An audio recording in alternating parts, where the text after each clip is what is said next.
Today, I'm going to explain how and why we include student-led art lessons every week in our virtual kindergarten classroom. I'll even break down how we got set up with integrating this into our week in a way that made sense for our class and our students. Let's get right into it.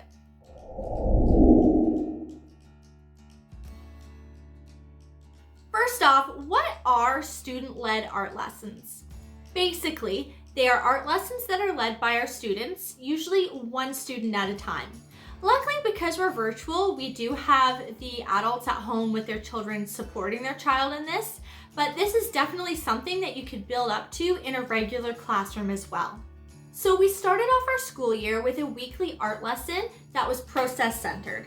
So I won't get too much into what that means because I am going to have a video a little later on about process-centered art in the virtual classroom.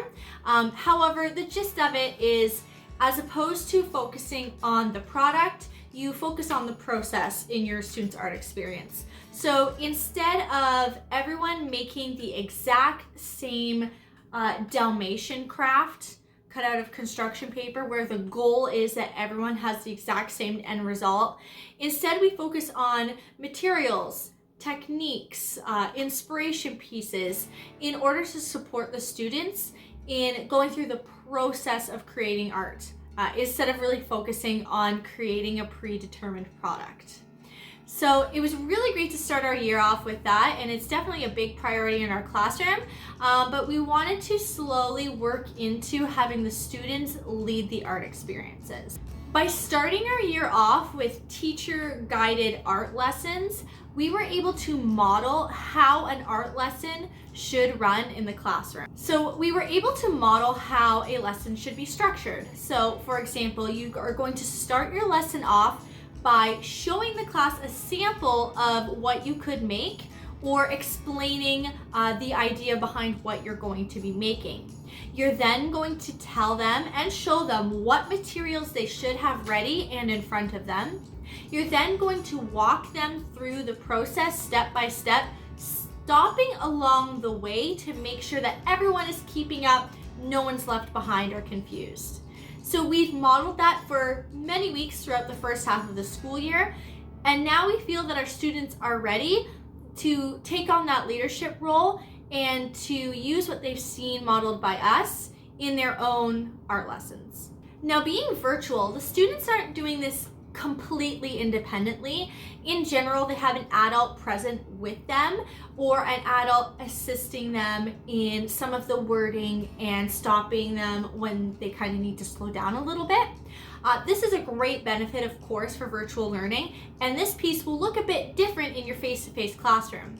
Hopefully, once things return to normal and COVID is capiche, you could even integrate this as a great way to have parent involvement in your classroom, inviting families to come in once a week, kind of in a time slot that maybe works better for them. Keeping in mind, it won't always be a mom or a dad that comes in. It could be a grandma, grandpa, or an aunt or an uncle. Being flexible for what families have available, and also understanding if families can't participate or aren't willing to participate. We need to meet them where they're at. Our student-led art lessons have taken a lot of different forms. So we have done toilet paper roll spiders, we've done coffee filter butterflies, which turned into a lot of other insects as well. We have made polar bear puppets, we've done perspective drawings, a lot of great variation in the activities we've done. And something we can really tell that the students and their parents have taken away from our modeling is embracing that everyone's art can and should look different. That everyone's going to have their own creative spin, or people might need to or might choose to use slightly different materials from us, whether out of necessity or to achieve a different result. We want everyone's art to look different because we are all different. So our students and their families are making suggestions throughout the activity for alternate ideas, different things you could do, different spins you could add to the artwork. So for example, when making our spiders, children were given different options for what they could use to make the legs. Maybe they wanted to use 2 eyes, maybe they wanted to add multiple eyes, maybe they wanted to add accessories, maybe they didn't want to make it out of a toilet paper roll. And that's great because we want all of our spiders to look different. So it was really awesome to see that they took that to heart when we were learning about how it's important for all of our art to represent us during the first half of the year. They were able to apply that learning this half of the year when they are leading the art experiences. Now, you might be asking yourself, why would we even make time for this in our virtual classroom? We know that we feel short on time, especially when we're in the virtual teaching environment. So in our virtual classroom, we feel it's really important to build that sense of community. I don't know how many times I've touched on this in my previous videos related to virtual learning, but we need to make it a priority to build a sense of community in our classroom. We don't want our students and our families to feel disconnected and like they're just behind a screen. We want to do everything in our power to encourage the feeling that this is a class, which it is. So we've made that happen, and one of the ways we've done that is by providing students and families the opportunity to take on leadership roles within the classroom. And one of those leadership roles is to lead an art activity. A great way for some authentic leadership to take place in an engaging way for the students and for the student who is leading the activity. When we give students opportunities to be leaders within the classroom, we are helping them to build a positive self-image. They're building up that sense of self, that positive self-esteem, knowing that they can contribute something that is very important to our classroom. And we're also developing that sense of understanding that every single person in this classroom is just as important as the other person. We all have something really important and really special to offer. So not only does student-led art help us to explore art in the classroom, which is so important, but it also helps us to develop our sense of self and work on those social and emotional skills. Now, my more curriculum-minded friends might be wondering, how does having student-led art fit into the curriculum? We do have mandated curriculum expectations that we are expected to follow within our program. Well, the awesome thing about believing in the power of art and play-based learning and relationships is that curriculum is much more than just pencil and paper tasks.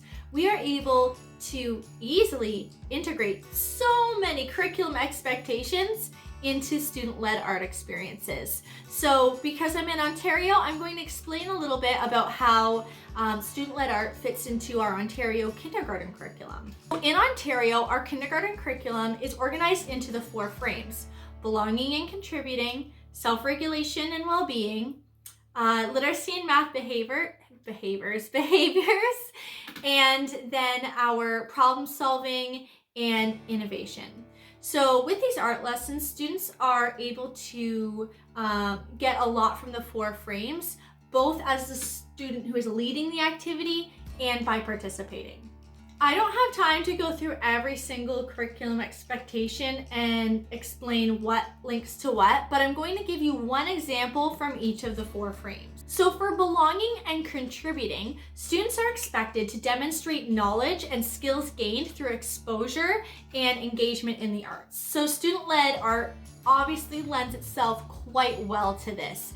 You can observe and document the skills that your students have in relation to the art activity that they're using. There's lots of great stuff you can get for reporting purposes for this frame within your student-led art. In self-regulation and well-being, students are expected to demonstrate independence and a willingness to take responsibility in learning and in other endeavors. With these art lessons, students are able to demonstrate a level of independence that is authentic for them, and they're given space to show how they can take responsibility for their ideas and lead their peers in an engaging, true-to-life experience. When we look at the math and literacy frame, we might think, this doesn't really fit in well. but we need to remember that oral language and communication is an integral part of our language learning, and it fits into that math and literacy frame. So oral expression and communication is part of that required learning and understanding in kindergarten. So of course, this is a great context in which students need to effectively orally communicate with their peers. And again, that's on the side of the person teaching the lesson and the side of the students who are involved in the lesson. They might need to speak up if they're falling behind, or if they have a question, or they need a little bit of clarification. Again, and you're not the one teaching the lesson, so you have such a great opportunity to observe and document while all of this is going on, although hopefully you're doing the art experience too. So lastly, we have problem solving and innovating. So art fits really well into this frame. Students are expected to use problem solving strategies on their own and with others when experimenting with materials, processes, and techniques used in the art. So sometimes with problem solving and innovating, we get really stuck on, okay, this is science and inquiry and STEM activities, that's it. But art is really, it is all of those things. You're experimenting with materials, processes, and techniques. So in our student-led art experiences, especially as the students engage with the techniques being taught, they may have to overcome dilemmas. They have to solve problems as they come up. They may or may not have the specific materials that are available.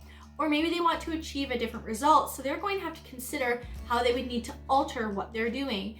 Maybe they're trying to generate an outcome that is slightly different from the rest of their peers for a variety of reasons. There's a lot of problem solving and innovating that's coming into play when that's happening.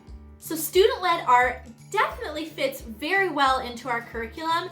And if I were to look at the other grades curriculum, you're going to be able to find where it fits in with those big expectations just as well. So how do we organize this into our weekly time block? I do want to preface this by saying that this is not the only time that art and an appreciation of the arts is integrated into our week. We have a literacy block and a math block in which we integrate the arts, social emotional learning, science and technology. We all kind of integrate it into all of those pieces of the day. So please don't think we only consider art once a week, but it is a once a week block that is dedicated to our student-led art experiences. It used to be always on a Friday, but the way days have been switched around this school year, it is no longer always on a Friday, but it was really fun when it was on a Friday because it was a great way to end the week. But anyways, it's always on a different day of the week now because we do follow a 5-day rotation, but that's neither here nor there. So what we did is we explained what we were setting up to our parents ahead of time.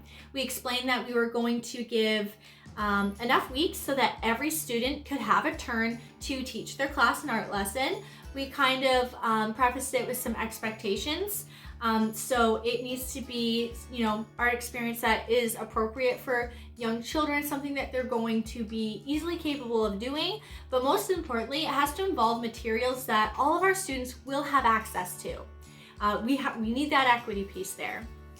So at the beginning of our school year, as I've mentioned in previous videos, our students did receive a bag of some simple materials from our school board. So like scissors, ruler, glue, and construction paper, as well as a few other things.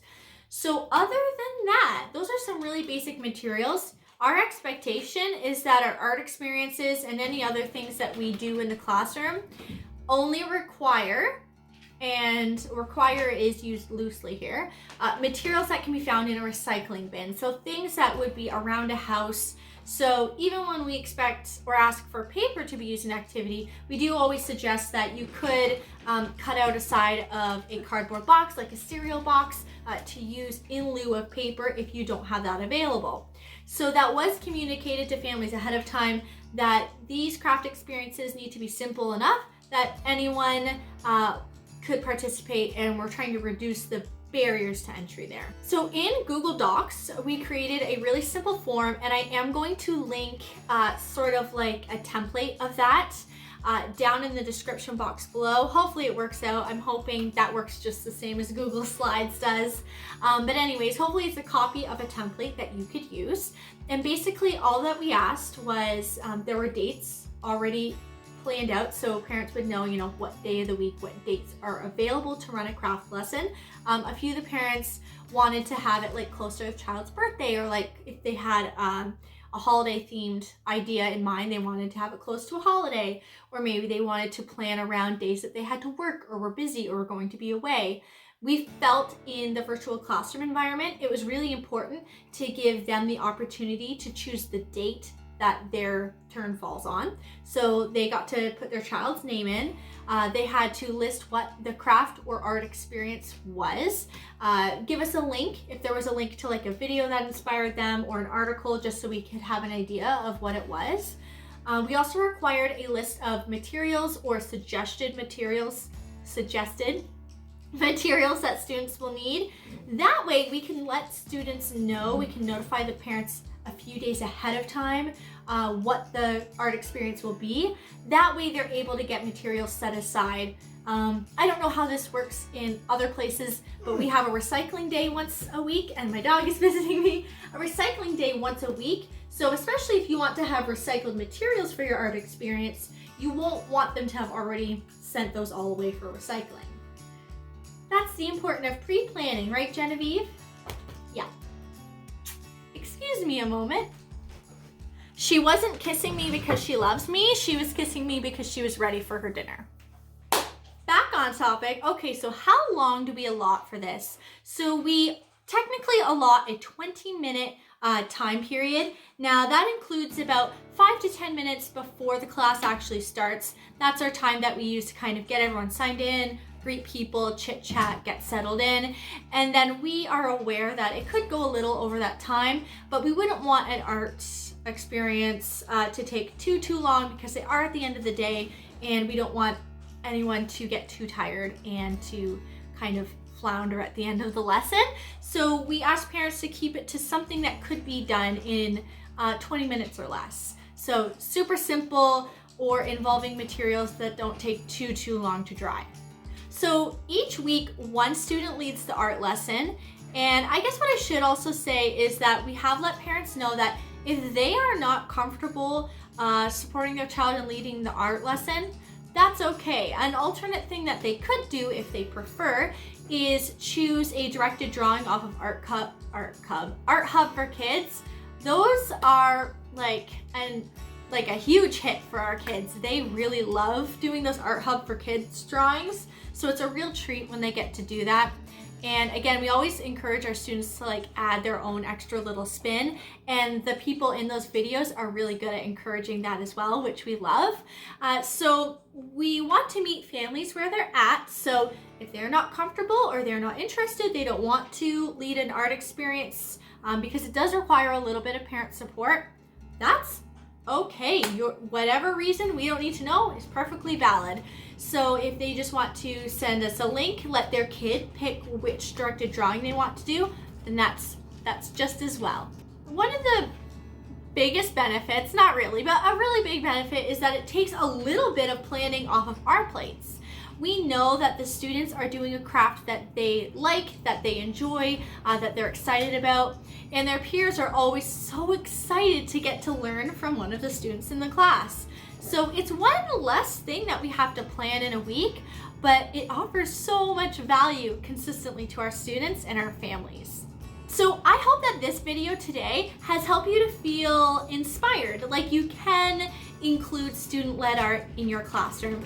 I know that when you think of student-led art, maybe at first your first thought might be, that might go really badly, but with gentle guidance and modeling and really strong parent communication, you can definitely make this happen in your virtual classroom, even in kindergarten. Now, if you're face-to-face, some of these ideas might take a little bit of tweaking, but hopefully you can tweak them in just the right way to allow you to do this in your classroom. Now, I'm not sure about COVID restrictions and everything in classrooms because I'm at home, so I don't really know what they are. You may not be able to do something like this right now, but perhaps you could think about it for next year. All right, I hope all of you amazing educators have a good night or a good weekend. If you enjoy learning about early and primary education and you like tips, research, and tutorials, please consider liking this video, subscribing, and ding, ringing the notification bell so that you know when a new video is uploaded. Thanks for coming on.